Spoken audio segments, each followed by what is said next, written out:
Sir, ನೀವು ನಟನ ಇಲ್ಲ ರೈತನ ಅನ್ನೋ ಪ್ರಶ್ನೆ ಎಲ್ರಿಗೂ ಮನಸ್ಸಲ್ಲೊಂದು ಕಾಡ್ತಾ ಇದೆ. ಮಂಜುಮಲ್ ಬಾಯ್ಸ್ ಎಲ್ಲ ಆವಾಗ ಬೂಮಲ್ಲಿತ್ತು. ಅದೇ ಟೈಮಲ್ಲಿ ನಂದು ಸಿನಿಮಾ ರಿಲೀಸ್ ಆಗಿದ್ದು ಸೇಮ್.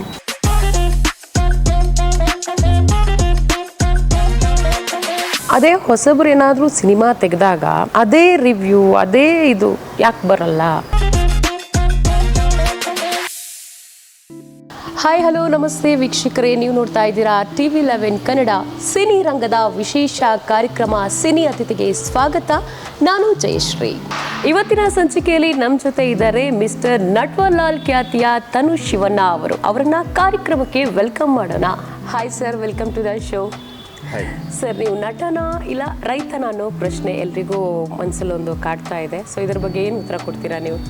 ನಾನು ಫುಲ್ ಟೈಮ್ ನಟ, ಪಾರ್ಟ್ ಟೈಮ್ ರೈತ. ಅಂದರೆ ವೀಕೆಂಡ್ಸ್ ಆದರೆ ತೋಟಕ್ಕೆ ಹೋಗ್ಬಿಡ್ತೀನಿ. ಓಕೆ. ಸ್ಯಾಟರ್ಡೆ ಸಂಡೇ ಸೊ ತೋಟದಲ್ಲೇ ವಾಸ. ಅಂದರೆ ತೋಟ ಅಂದರೆ ಯಾವ ರೀತಿಯ ತೋಟ? ಲೈಕ್ ತೆಂಗಿಂದು, ಅಡಿಕೆ, ಬಾಳೆ, ಮತ್ತು ಸಣ್ಣ ಪುಟ್ಟದ್ದು ಮನೆಗೆ ಏನೇನು ಬೇಕು ವೆಜಿಟೇಬಲ್ಸ್, ತರಕಾರಿ, ಆ ಥರ ಬೆಳೆಗಳು. ಓಕೆ. ಸೊ ನಿಮಗೆ ಫುಲ್ ಟೈಮ್ ವರ್ಕ್ ಮಾಡೋಕ್ಕೆ ಇಂಟ್ರೆಸ್ಟ್ ಇದೆಯಾ ನಿಮ್ಮ ತೋಟದಲ್ಲಿ, ಅಥವಾ ಲೈಕ್ ನೀವು ಹೇಳ್ದಂಗೆ ವಾರದಲ್ಲಿ ಒಂದು ಸಲ 2 ಸಲನಾ? ಇಲ್ಲ, ಏನಾಗುತ್ತೆ ಅಂತ ಹೇಳಿದ್ರೆ ಫುಲ್ ಟೈಮ್ ಹೋಗ್ಬಿಟ್ರೆ ತೋಟಕ್ಕೆ ಸಿನಿಮಾಗೆ ಹೊಡ್ತಾ ಬಿಡುತ್ತೆ. ಓಕೆ. ಸೊ ನಾನು ಇಲ್ಲಿ ಕಾನ್ಸಂಟ್ರೇಟ್ ಮಾಡಬೇಕು, ಅಲ್ಲೂ ಕಾನ್ಸಂಟ್ರೇಟ್ ಮಾಡಬೇಕು. ಅಲ್ಲಿ ಕೆಲಸದವ್ರು ಇದ್ದಾರೆ, ಕೆಲವು ಸತಿ ನಮ್ಮ ಪ್ಯಾಷನ್ಗೋಸ್ಕರ ಅಲ್ಲಿ ಹೋಗ್ಬಿಟ್ಟು ಇರೋದು ಅಷ್ಟೇ.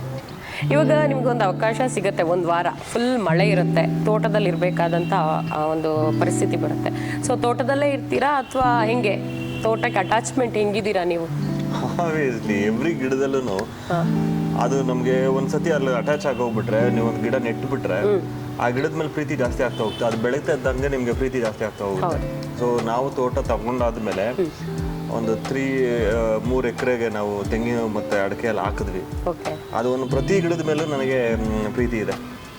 ಅದೇನೋ ಸ್ವಲ್ಪ ಬಾಡೋಗ್ಬಿಟ್ರೆ, ಅಂದರೆ ಒಣಗೋಗ್ಬಿಟ್ರೆ ಅದೆಲ್ಲ ಟೆನ್ಷನ್ಸ್ ಆಗುತ್ತೆ. ಗಿಡ ಚೇಂಜ್ ಮಾಡೋದು ಅದು ಇರುತ್ತೆ. ನಿಮ್ಮ ಫೇವ್ರೆಟ್ ಗಿಡ ಅಂದರೆ ಬೆಳೆ ಬೆಳೆಯುವಂಥದ್ದು ಯಾವುದಾದ್ರೂ ಒಂದು ಬೆಳೆ ಮತ್ತು ಗಿಡ? ಆ ಫೇವ್ರೇಟ್ ಅಂತ ಏನಿಲ್ಲ, ಎಲ್ಲನೂ ಫೇವ್ರೇಟೇ. ಓಕೆ. ತುಂಬ ಇಷ್ಟಪಡುವಂಥ ಅಂದರೆ ನನ್ನ ತೋಟದಲ್ಲಿ ನನಗೆ ಒಂದು ಹಲಸಿನ ಗಿಡ ನನಗೆ ಗಿಫ್ಟ್ ಮಾಡಿದ್ರು ನಮ್ಮ ದೊಡ್ಡಪ್ಪ ಅವರು. ಅದು ತುಂಬ ಚೆನ್ನಾಗಿದೆ, ಅದೊಂಥರ ಚೆನ್ನಾಗಿ ಬಂದಿದೆ. ಇನ್ನೂ ಚಿಕ್ಕದದು, 2 ವರ್ಷ ಅದಕ್ಕೆ. ಓಕೆ. ತುಂಬ ಚೆನ್ನಾಗಿ ಬಂದಿದೆ. ಹಲಸಿನ ಹಣ್ಣು ನಿಮಗೆ ತುಂಬ ಇಷ್ಟ ಅಂತ ಹೇಳ್ತೀರಾ? ತುಂಬ ಇಷ್ಟ. ಆ ಗಿಡನೂ ತುಂಬ ಚೆನ್ನಾಗಿ ಬಂದಿದೆ, 2 ವರ್ಷ ಅದಕ್ಕೆ. ಹೌದಾ? ಈ ಮಂತ್ಗೆ 2 ವರ್ಷ ಅದಕ್ಕೆ. ಓಕೆ. ಸೊ ಇವಾಗ ಸಿನಿಮಾ ಬಗ್ಗೆ ಮಾತಾಡೋದಾದರೆ, ನಿಮ್ಮದು ಮೊದಲನೆಯ ಸಿನಿಮಾ ಅಲೆ, 2ನೇದು ಮಡಮಕ್ಕಿ, 3ನೇದು ನಂಜುಂಡಿ ಕಲ್ಯಾಣ. ಈ 3 ಸಿನಿಮಾಗಳಲ್ಲಿ ಕೆಲಸ ಮಾಡಿದಂಥ ಅನುಭವ ಹೇಗಿತ್ತು? ಇಲ್ಲ, ಒಂದೊಂದು ಸಿನಿಮಾದಲ್ಲಿ ಒಂದೊಂದು ಎಕ್ಸ್ಪೀರಿಯನ್ಸ್ ಇರುತ್ತೆ ನಮಗೆ. ಅಲೆನಲ್ಲಿ ನನಗೆ ಮೆಚ್ಯೂರಿಟಿನೇ ಇರಲಿಲ್ಲ. ಇವನ್ ಮಡಮಕ್ಕಿನೂ ಅಷ್ಟೇ, ನನಗೆ ಮೆಚ್ಯೂರಿಟಿನೇ ಇರಲಿಲ್ಲ. ಅಂದರೆ ಆ ಹುಡುಗಾಟಿಗೆ ಅಂತ ಏನಿರುತ್ತೆ ಗೊತ್ತಾ, ಆ ಜವಾಬ್ದಾರಿ ಅನ್ನೋದಿರೋದಿಲ್ಲ ನಂಗೆ. ಅದು ಬಂದಿದ್ದೆ ನಟ್ವರ್ಲಾಲಲ್ಲಿ. ಒಂದು ಭಯ ಅನ್ನೋದು ಜಾಸ್ತಿ ಕಾಡಿದೆ ನಟ್ವರ್ಲಾಲಲ್ಲಿ. ಒಂದೊಂದು ಡಿಫ್ರೆಂಟ್ ಎಕ್ಸ್ಪೀರಿಯೆನ್ಸು. ಆದ್ರೆ ನಾವು 100% ಎಫರ್ಟ್ ಹಾಕ್ಬಿಟ್ಟು ವರ್ಕ್ ಮಾಡಿದ್ವಿ, ಪ್ರತಿಯೊಂದು ಸಿನಿಮಾಗೂ ಮಾಡಿದ್ದೀವಿ. ಆ ಚೇಂಜಸ್, ಆ ಮೆಚುರಿಟಿನ ಏಜ್ ಅನ್ನೋದೇನಿರುತ್ತೆ ಗೊತ್ತಾ. ಆ ಚಿಕ್ಕ ವಯಸ್ಸಿನಲ್ಲಿ ನಾನು ಬಂದಿದ್ದು 21 ವರ್ಷಕ್ಕೆ ಬಂದಿದ್ದು. 21ನೇ ವಯಸ್ಸು, 21 ವರ್ಷದ ಮೊದಲ ಸಿನಿಮಾ ಅಲೆ, ಫಸ್ಟ್ ಸಿನಿಮಾ. ಕಾಲೇಜ್ ಮುಗಿಸ್ಬಿಟ್ಟು 1 ವರ್ಷ ಬಾಂಬೆನಲ್ಲಿದ್ದೆ. ಸೊ ಅದಾದ್ಮೇಲೆ ಡೈರೆಕ್ಟ್ ಇಲ್ಲಿಗೆ ಬಂದಿದ್ದು. 22 ವರ್ಷ ಆಗಿತ್ತು. ಅವಾಗ ಅಷ್ಟು ಮೆಚುರಿಟಿ ಇಲ್ಲ, ಹುಡುಗಾಟಿಗೆ ಜಾಸ್ತಿ ಇತ್ತು. ನೋಡ್ತಾರೆ ಬಿಡು. ಅಂದ್ರೆ ಅವಾಗ ನಿಮ್ಗೆ ಆಕ್ಟಿಂಗ್ ಬಗ್ಗೆ ಗೊತ್ತಿತ್ತ ಅಥವಾ ಕಲಿತ? ನಾನು ಬಾಂಬೆನಲ್ಲಿ ಇದ್ನಲ್ಲ, ಅಲ್ಲಿ ಕೋರ್ಸ್ ಮಾಡಿದ್ದೆ, ಅದೆಲ್ಲ ಪ್ರಿಪೇರ್ಡ್ ಆಗಿದ್ದೆ. ವಿತೌಟ್ ಪ್ರಿಪರೇಷನ್ ಏನು ಬಂದಿರಲಿಲ್ಲ.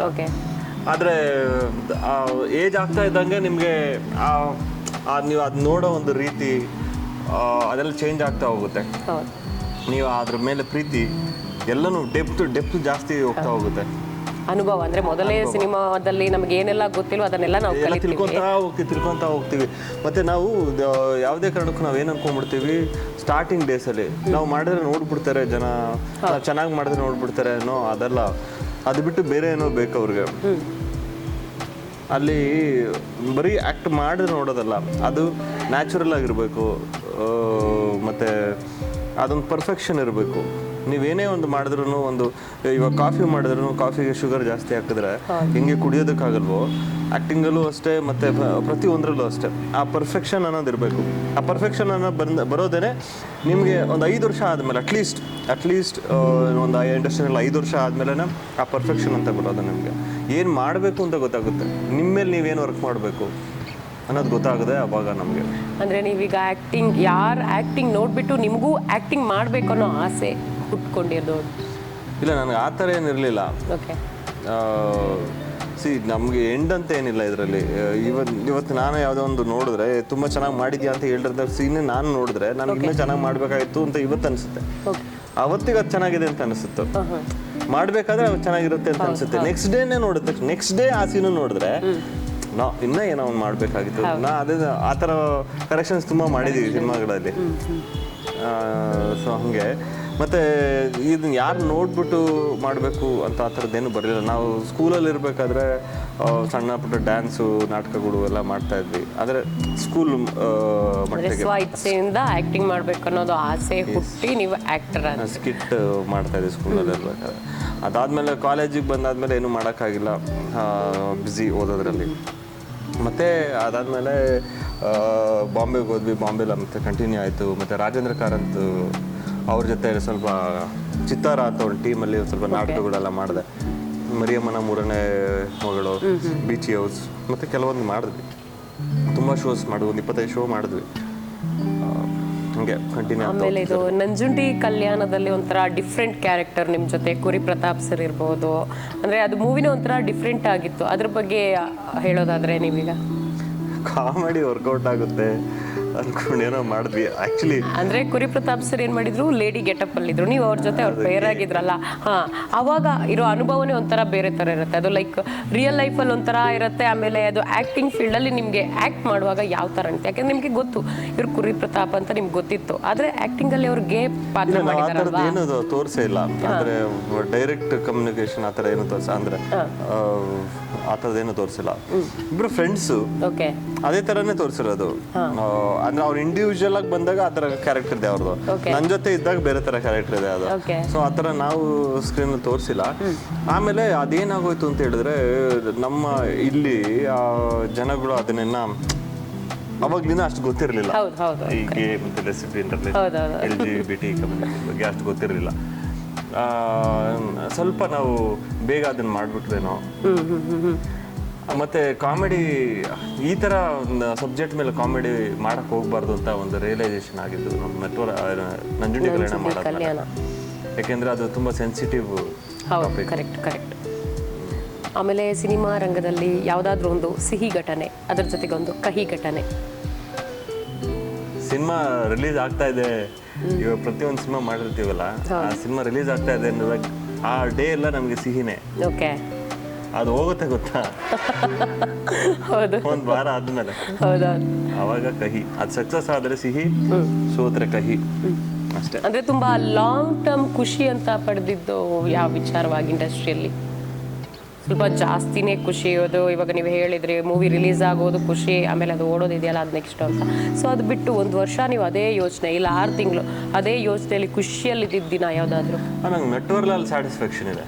ಓಕೆ, ನಟ್ವರ್ಲಾಲ್ ಮೂವಿ ಏನು ಮಾಡಿದ್ದೀವಿ ಅದು ಸ್ವಲ್ಪ ಅಡ್ವಾನ್ಸ್ಡ್ ಆಗಿ ಮಾಡಿದ್ದೀವಿ. ಓಕೆ, ಇವಾಗಿರೋ ಟ್ರೆಂಡಲ್ಲಿ ಮತ್ತು ಎಡಿಟಿಂಗ್ ಆಗಿರ್ಬೋದು, ಮತ್ತು ನಾವು ಯೂಸ್ ಮಾಡಿರೋಂಥ ಟೆಕ್ನಿಕ್ಸ್ ಆಗಿರ್ಬೋದು, ಪ್ರತಿಯೊಂದನ್ನು ಹೊಸದಾಗಿ ಮಾಡಿದ್ದೀವಿ, ಅಡ್ವಾನ್ಸ್ಡ್ ಆಗಿ ಮಾಡಿದ್ದೀವಿ. ಓಕೆ, ಇನ್ನೂ ಅದನ್ನ ಒಂದು 5 years 10 years ಬಿಟ್ಕೊಂಡು ನೋಡಿದ್ರೆ ಅಡ್ವಾನ್ಸ್ ಆಗೇ ಇರುತ್ತೆ ಮಿಸ್ಟರ್ ನಟ್ವರ್ಲಾಲ್. ಅದು ನಂಗೆ ತುಂಬ ಖುಷಿ ಕೊಟ್ಟಿದೆ. ನಾನು ಇವತ್ತೂ ಅಮೆಝಾನಲ್ಲಿದೆ ಮತ್ತು ಬುಕ್ ಮೈ ಶೋನಲ್ಲೂ ಇದೆ. ನೋಡಿದವರೆಲ್ಲ ಒಂದೇ ಮಾತಾಡೋದು, ನಟ್ವರ್ಲಾಲ್ ಸೂಪರ್ ಆಗಿದೆ ಮೂವಿ. ಏನಕ್ಕೆ ಥಿಯೇಟ್ರಲ್ಲಿ ಅಷ್ಟು ಚೆನ್ನಾಗಿ ಹೋಗಿಲ್ಲ? ಏನಕ್ಕೆ ಅಂದರೆ ಚೆನ್ನಾಗಿ ಬಂದಿಲ್ಲ, ಸಿಂಪಲ್. ನಿಮ್ಮ ಪ್ರಕಾರ ಏನಕ್ಕೆ ಓಡಿಲ್ಲ?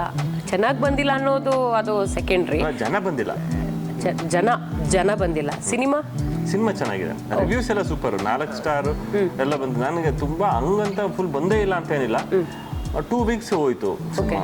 But I was expecting more.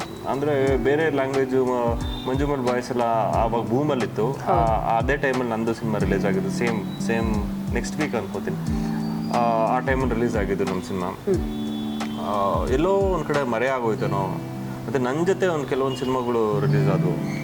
ಅಂದ್ರೆ ಒಳ್ಳೊಳ್ಳೆ ಸ್ಟಾರ್ ನಟರು, ಆಮೇಲೆ ಸೀನಿಯರ್ ತುಂಬಾ ಅಂದ್ರೆ ಒಳ್ಳೊಳ್ಳೆ ನಟರು ಈ ಮೂವಿಯಲ್ಲಿ ಆಕ್ಟ್ ಮಾಡಿದ್ದಾರೆ. ಒಳ್ಳೆ ರೀತಿಯಲ್ಲಿ ಓಡಬಹುದಿತ್ತು. ಒಳ್ಳೊಳ್ಳೆ ಸಿನಿಮಾಸ್ ರಿಲೀಸ್ ಆದ್ವು 2024 ಎಸ್ಪೆಷಲಿ 2024 ಆಫ್ಟರ್ ಜನವರಿ ತುಂಬಾ ಒಳ್ಳೊಳ್ಳೆ ಸಿನಿಮಾ ರಿಲೀಸ್ ಆದ್ವು. ಒಂದಕ್ಕಿಂತ ಒಂದು ಒಳ್ಳೆ ಸಿನಿಮಾಸ್ ರಿಲೀಸ್ ಆದವು. ಆದರೆ ಯಾವುದು ಅಷ್ಟು ಮಟ್ಟಿಗೆ ಹೋಗಿಲ್ಲ. ಏನಕ್ಕೆ ಅನ್ನೋದೊಂದು ರೀಸನ್ನು ನಮಗೂ ಗೊತ್ತಾಗ್ತಾ ಇಲ್ಲ. ಮೋಸ್ಟ್ ಪ್ರಾಬಬ್ಲಿ ಏನಾಗೋಗ್ಬಿಡುತ್ತೆ, ಜನಗಳು ಮೈಂಡಲ್ಲಿ ಒಂದು ಥಾಟ್ ಕೂತ್ಕೊಂಡ್ಬಿಟ್ಟಿದೆ, ಏನು ಇವಾಗ ರಿಲೀಸ್ ಮಾಡ್ತಾರೆ, ಇನ್ನೊಂದು 1 or 2 ಮಂತ್ಸಲ್ಲಿ OTT ಬರುತ್ತೆ, ಅಲ್ಲೇ ನೋಡೋಣ ಬಿಡು. ಸರ್, ನೀವು ನಟನ ಇಲ್ಲ ರೈತನ ಅನ್ನೋ ಪ್ರಶ್ನೆ ಎಲ್ರಿಗೂ ಮನಸ್ಸಲ್ಲೊಂದು ಕಾಡ್ತಾ ಇದೆ. ಮಂಜುಮಲ್ ಬಾಯ್ಸ್ ಎಲ್ಲ ಆವಾಗ ಬೂಮಲ್ಲಿತ್ತು. ಅದೇ ಟೈಮಲ್ಲಿ ನಂದು ಸಿನಿಮಾ ರಿಲೀಸ್ ಆಗಿದ್ದು ಸೇಮ್.